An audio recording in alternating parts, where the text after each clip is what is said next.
여성들이 보스다, 권력을 쥐고 있는 여성의 모습을 좀 춤으로 나타내고자 했습니다. 하고 싶은 얘기인데 내가 제일 잘할 수 있는 방법으로 하는 거예요.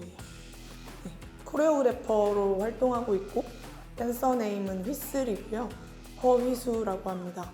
춤을 전공하지 않으신 비전공자분들 5분이 모여서 저까지 6명이 모여있는 팀이고요. 저를 유튜브에서 보신 분들도 많이 계실 수도 있는데요. 저는 이제 K-팝 여성 아이돌들의 춤에서 성적 대상화된 동작들을 좀 수정하고 다시 안무를 창작해서 영상을 제작하고 있고요. 댄서 활동도 하고 있고 공연 기획으로 K-팝 얼라이브 디렉터를 3회까지 맡았고요. 그리고 소그노라는 유튜브 채널을 저희 소그노 팀과 함께 운영하고 있습니다. 고등학생 때부터 한국무용을 전공하고 있는 무용 전공생인데요. 일단 한국무용 속에 성적 대상화가 없을 거라고 생각을 하시지만 사실 여성과 남성의 몸을 애초에 바라보는 사회적 인식이 다르고, 그리고 한국무용의 경우에 그 특유의 한국의 정서인 한을 집어넣으면서 또 여성에게는 약간 사랑에 실현달한 여성 캐릭터라든지 아니면 뭔가 되게 여리여리한 선을 요구를 많이 해요. 그러다 보니까 뭔가 제가 느끼기에는 좀 이게 많이 불편하더라고요. 그래서 항상 여성들이 주체가 되어서, 그리고 나와 같은 생각을 하는 여성들이 봤을 때 불편하지 않은 그런 공연이 되게 필요하다고 생각을 했었는데, 그 생각부터 시작해서 이제 하나둘씩 마음 맞는 분들이 모이기 시작을 했고, 이렇게 판이 커져서 스왑이라는 공연을 기획하게 되었습니다. 엘도라도 계정으로 DM이 왔어요. 그런데 뭐 여성들을 위한, 여성에 의한 여성들의 춤 공연이다. 그때만 해도 춤 공연이라고 얘기를 했었거든요. 초창기에. 이런 공연이 잘 없기도 했고 이런 공연이 있었으면 좋겠다라는 생각을 막연히 하기도 했고, 사실 그 한마디로 참여하게 된 겁니다. 사실 헤드급이 여자인 경우가 드물어요. 공연 헤드들을 보면 남자죠. 다 남자고, 그리고 나이 든 여자가 없다. 오래 일하는 여자가 없다는 거잖아요. 그런 걸 보면서 좀 공연계의 문제의식을 느꼈었던 것 같아요. 그래서 곡 선정 같은 경우에도 좀 파격적이고 되게 강한 비트의 곡들로 구성을 했고요.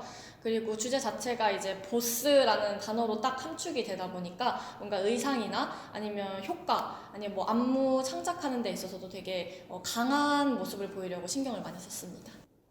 탈코르셋 이야기를 하고 싶었어요. 근데 그냥 하기는 싫잖아요. 그래서 어디에 비유할 수 있을까를 되게 고민을 많이 했어요. 그랬을 때 그 색이란 말이 여자한테 쓰였을 때는 굉장히 성적 대상화되는 이야기로 쓰이고, 그리고 그 색 자체가 뭐 색조 화장이라든지 어떤 거 그 코르셋이라고 볼 수 있겠다, 이런 생각을 하면서 색을 벗어야겠다, 벗는 과정을 보여주거나 벗는 걸 무대 위에서 보여주고 싶다라는 생각이 들었고요. 이야기하는 바를 정확히 전달하고 싶기는 한데 그게 전달이 안 되더라도 보는 사람한테 좀 위안을 주거나 혹은 용기를 주거나 그냥 재미를 줄 수 있는 공연이었으면 좋겠다라는 생각을 해요. 제가 하는 곡들이. 이렇게 성적 대상화가 돼 있는 거를 깨닫기 전에 했던 공연들을 생각해보면 가장 춤추는 사람들이, 춤추는 여성들이 느끼기 가장 힘든 거는 뭔가 춤보다는 그 부차적으로 몸매 관리라든지 이런 게 훨씬 힘든 것 같아요. 그냥 안 먹어요. 안 먹고 하루에 진짜 한 500칼로리 정도밖에 안 먹었던 것 같아요. 그래서 약간 마른 걸레에서 물 짜듯이 계속 짤 게 없는데도 계속 짜냈던 거죠. 그래서 사람이 되게 피폐해지고 병도 많이 걸리고 그랬습니다. 되게 힘들게. 무용계에 있는 학생들은 진짜 다이어트 약 먹는 건 당연하고 저도 먹었었거든요. 먹는 걸 들키면 선생님이 혼나요, 그냥.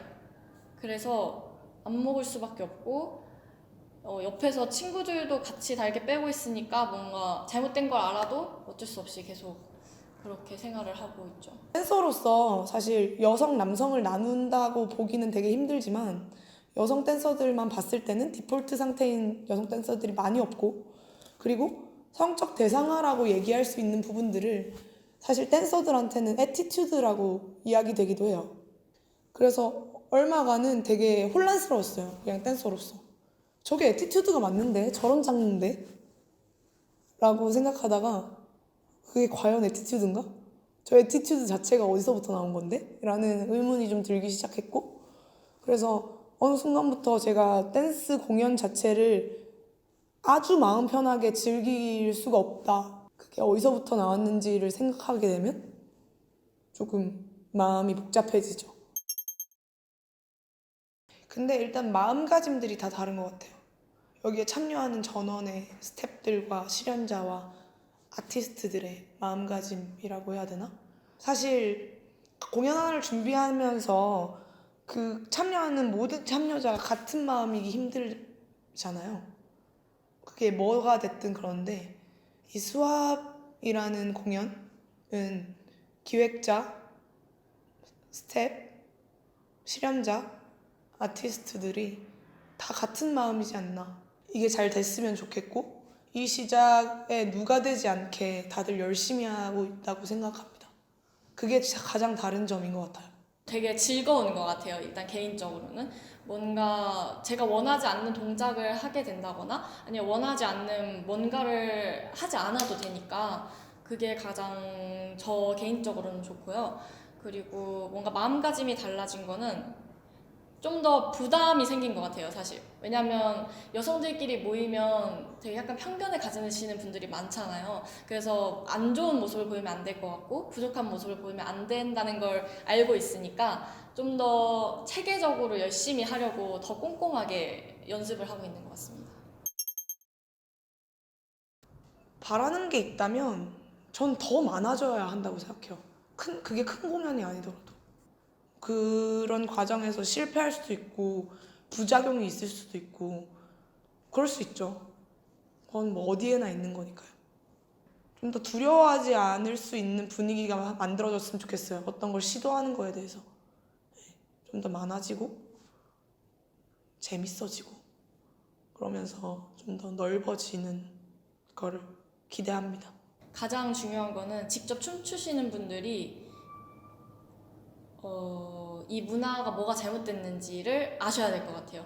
물론 저도 지금 부족하고 같이 하시는 분들도 다 부족하겠지만 자신이 춤추는 게 어떤 영향을 미치는지 아예 모르고 계신 분들이 많잖아요. 유튜브는 연령층이 다양하잖아요, 시청하는. 근데 그거를 청소년들이 보고 잘할 경우에는 이게 여성은 이렇게 춤춰야 맞는 거구나 라고 생각할 가능성이 굉장히 크거든요. 저도 그렇게 자랐기 때문에.